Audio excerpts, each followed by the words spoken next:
બોટાદના પવિત્ર તીર્થધામ સારંગપુરમાં ભક્તિ અને આનંદનો અનોખો સંગમ રચાયો હતો. પરમ પૂજ્ય મહંત સ્વામી મહારાજના દિવ્ય સાનિધ્યમાં 75,000થી વધુ હરિભક્તો કેસુડાના રંગે તરબોળ થયા.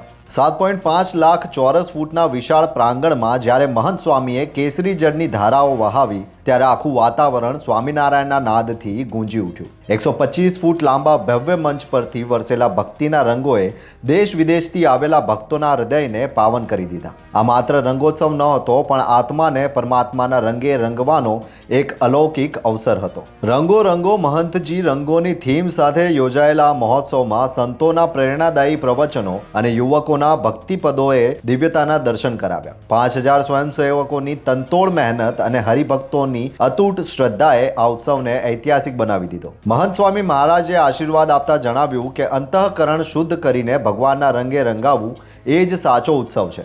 સારંગપુરની આ પવિત્ર ધરા પર આજે કેસુડાની સુગંધ સાથે ભક્તિનો એવો રંગ ચડ્યો છે જે ભક્તોના હૃદયમાં સદાય જીવંત રહેશે. જોતા રહો ગુજરાત વંદન. ધન્યવાદ.